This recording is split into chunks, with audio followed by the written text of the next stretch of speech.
Good evening, this is Josh Spicer from GameWisdom.com, and for this video, I'm doing something a little bit different. I am taking a look at 9 clues to the ward.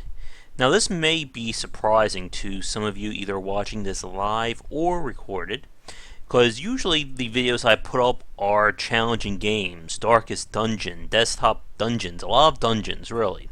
But I wanted to look at this game briefly because I really like the kind of game design that Artifex Mundi has done with what they call the Hidden Object Puzzle Adventure genre, or HOPA.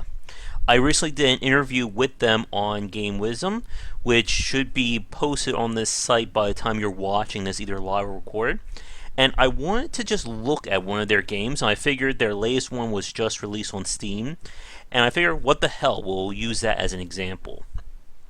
A few words before we get started. This is not going to be a long video. These games are, as I said, very much aimed at a casual audience, and part of it is going to be looking at the story. I'm going to be skipping the cutscenes because of that, and the other part are the puzzles, and obviously it's impossible to play a game like this without spoiling the puzzles, so we're not going to go too far into that in this video. But we're going to do maybe 20-30 minutes. That should be more than enough to show you guys what this whole HOPA genre really is, and why I think Artifex Mundi is a great example of a casual game developer. And for those of you watching this live, don't worry, I'll be playing some more challenging games after this quick video. So let's get into it. As I said, this is the latest game in the Artifex Mundi style of HOPA, and as I said, this is a very much casual game. It has achievements that you can go for players who are on the higher end of the scale. 1 second, I'm just going to lower the volume just a tad, just so I'm not talking over myself. Oh, no! Thank you, game. There we go. As I said, we are going to be skipping the story just so that we're not spoiling it for anyone watching this. Anyway, the first thing that I want to take note of is how Artifex Mundi has really dialed in their design to appeal to as wide an audience as possible. The first thing you can choose are basically difficulty settings. We have casual, advanced, and expert. If you're playing this game on casual, basically this is for the most casual end of the scale, obviously. This is for the people who don't generally play video games or don't really play adventure games at all. As you can see, there's no penalty for misclicking. It tells you where all the hidden objects and active areas to click are. You get the hint option and skip, recharge very quickly. Again, this is basically meant for someone, obviously not for the people who generally watch these videos, but for someone who likes these games but is still very new at playing video games. We then go to advanced mode. It tells you where puzzles are, but it doesn't tell you where the actives are. It gives you some hints. This is for someone who is generally skilled or someone who is new who has learned how to play these types of games. And then finally, we have expert mode, which really could be considered the adventure for people like you and I who generally play adventure games and stuff like that. As you can see, there is a misclick penalty. It doesn't give you any hints as to what you can click on. And this basically takes a game takes the Artifex Mundi style of HOPA to just below I don't want to say a traditional adventure game, because those games are very complicated, but at least something more along the lines of what we see from Telltale or contemporary adventure games, such as the stuff from Watch It Eye and others. So I'm going to be playing this on expert, because that's where I've been sticking to. Again, we're going to skip these little story vignettes. There we go. Graphically, the game, it does what I guess it's supposed to. If you're playing these types of games for graphics, you're really watching the wrong video. Another interesting thing about the Artifex Mundi games is that they all feature female protagonists. That is, again, to appeal to their core audience, and the fact that there really aren't as many games featuring women as the main characters. But it's part of the interview that I had with them. So let's get into this. As I said, we're going... Ooh, apparently there's a bug there. His head has disappeared. Ring the gate. There we go. He's You back. have better social skills than I do. So if we look at the inventory or the UI for a second, it's very straightforward. You have your inventory as in a classic adventure game. This is your journal that tells you about the people, clues, and just another way to keep track of things. Now this right here is very important. This is the hint system that has become standard in all the Artifex Mundi titles. How it works is if ever you're stuck, whether it's playing a puzzle, not sure where to go, you click this and the game will give you a hint. And when you do that, this hourglass will reverse itself. This is basically meant to allow you a hint without basically cheating your way through the game, in a manner of speaking. You have to attempt to solve the puzzles or spend enough time before it will let you do it again. And you can also use this to skip puzzles if need be. Ring the gate. Apparently this game doesn't like it when you alt-tab with the faces there. So again, very simple interface. Just click.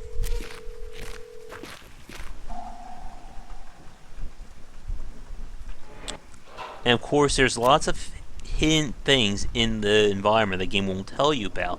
And because I'm playing on expert mode, you do have to keep your eyes open.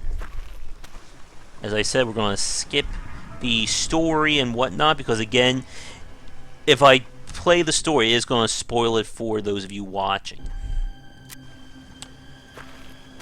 You said it was... Okay, yeah, thank you. You're basically been called to this insane asylum to solve, well, this guy's murder. Again, you can click on interactables here, find information, grab keys, items, anything that can help you out here.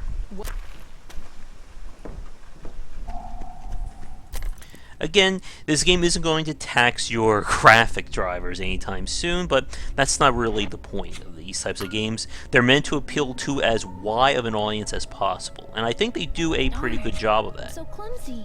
I'm blind without As I my said, glasses. we're going to just play maybe 15-20 minutes of this. It's not going to be a long video. Just a bunch of things to look around. Generally, items are left in the open so you have an idea of where to come back to, and you do get a map eventually, but because we are playing this on expert, it's not going to reveal anything super important. Door is locked. So this is the game's first puzzle, and again, one of the things about the Artifex Mundi titles is that it does feature a lot of logic-based puzzles along with the hidden object mechanics. So this puzzle, this is a classic logic puzzle. I've seen this several times in like the Professor Layton games. Basically hit every beacon without going back over it. So let's see if I remember how to do this. Yeah, there we go. Again, for someone... Oh! Gotta get used to the UI a little bit. So as I was saying before, I misclicked. For someone who is used to puzzle games and the logic involved, this isn't going to tax your brain at all. I'm sorry, that hard. Some of the later puzzles do get a little challenging. Like I said, they do feature a lot of the logic puzzles that you would see in a traditional adventure game. So this is the first like little unique thing for this specific series, is that you have to click on clues. Again, because I'm playing on adventure mode, expert mode, I have to basically look around myself. Now I did play this before these videos, so I have a general idea of where everything is. There we go, very quick and to the point. And then they just have you another basic puzzle, just match the background and create this chain. Again, not the hardest thing in the world. It's not supposed to be, of course. Let's see.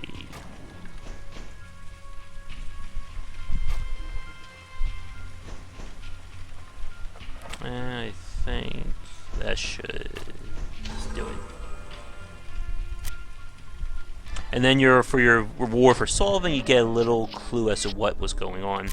Again, I'm going to be skipping a lot of this just so that I don't spoil the story for anyone who's interested in the games for that. Because the Artifex Mundi games do feature very vastly different stories, despite having the similar gameplay. So again, this is your basic puzzle or adventure game. You're clicking around, trying to figure out what's going on. Pick that up. Again, this is just straight up stuff that we see in the adventure genre. Pick up these important items.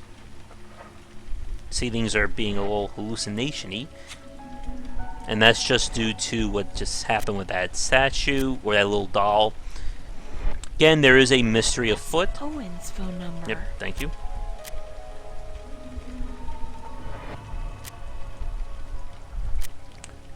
And I think we come to our next puzzle, actually. A lot of the puzzles basically require you to find objects either nearby or hidden behind other puzzles in order to actually use them.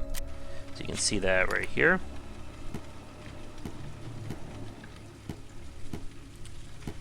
Very macabre puzzle, I would think.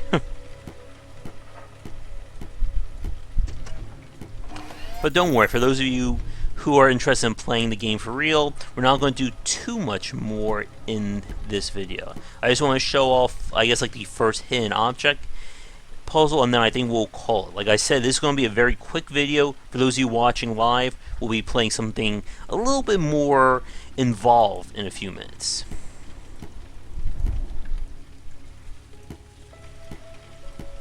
There we go. Again, this game is aimed at the casual audience, and I think it does a really good job of introducing them to puzzle design and just giving them something a lot more interactable to do. Okay, yeah, got the key.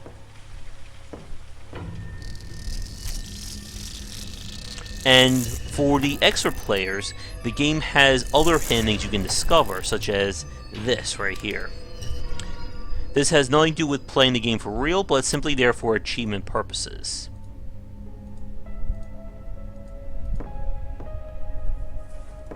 Again, I'm just going to skip the conversations and all that.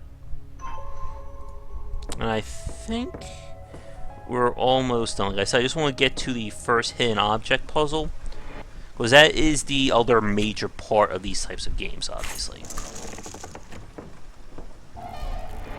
Yeah, you get trapped. These dolls definitely mean something, but as I said, we're not looking at the story in this video, so that'll be left as a mystery for you. Alright. So for this, we need to figure our way out. The game generally likes to do this, putting you in these lock areas and then basically limiting the amount of explorables you need in order to solve any given puzzle.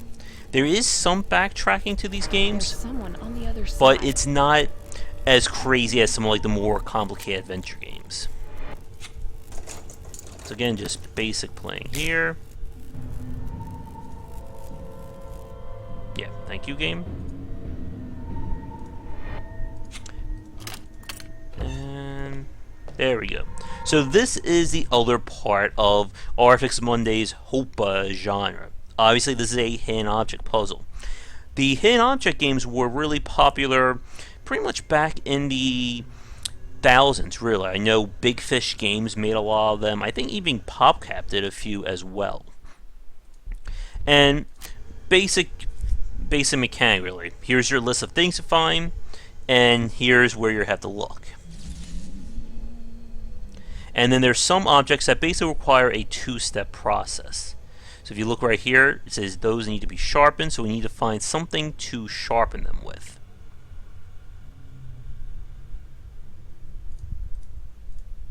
And if I click too many times, as you're going to see, come on, there we go. If you click too many times when you're playing on expert mode, you basically get this little thing that pops up, which basically stops you from clicking for a few seconds. It's just a way of being a mild punishment for not paying attention to what's going on. Okay. Now, of course, I'm going to make an idiot out of myself, as I don't remember where everything is. Okay.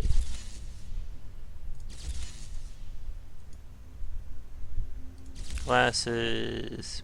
And if I want to use my hint here, I can. This will reveal one object that's on the screen.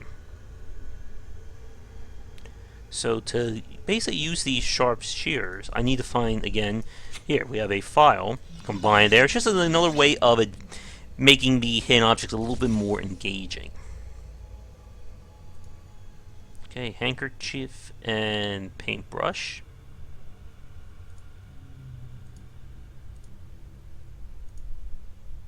I guess this is one of the unfortunate things about watching someone play these hidden objects games. Someone is probably watching this right now going, "Oh, I see it right there. What's wrong with you?" And there you go. And a lot of these areas that you go to for the hidden objects are meant to be re-explored, like after you find another object or another thing you need to get past. So with that, the hand is moving. Just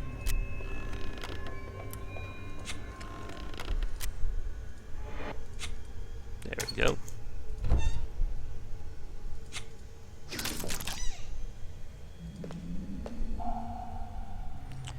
And again, once you figure out how the puzzle works, or once you figure out that you need something, you have to come back and basically search again. And I think I'm going to show that to you for one other thing that Artifex Mundi does in order to basically give the player a lot of leeway in terms of how to get around something that they're stuck with. So I believe if I come back here, as you can see, we have another hidden object puzzle, this time requiring different objects here. But let's say you can't solve this, or you don't want to solve this. They have another way around this. Mahjong mode. Yep. This is a very simple thing. All you have to do is match the top parts to reveal what's along the bottom. As you can see. The idea is you have to do it in such an order so that you don't have anything, you basically don't run out of moves. And this is just another way of getting through these puzzles in case you just get stuck or you get frustrated. And again, for those of you watching this who are normally visitors to my channel or watching this live, this doesn't seem like a huge deal to you. You probably could have solved that hidden object puzzle in less time than it's taking me to solve this Mahjong. But the point is, and what I like about Artifex Mundi, is that they give these options to their fan base because they know they have such a diverse range of fans. There are people who are more on the expert side of adventure games or puzzles who don't need this. But then they also have the fans who aren't there, who may need this little bit of help, and they basically have this as an option for them. Okay, we got this.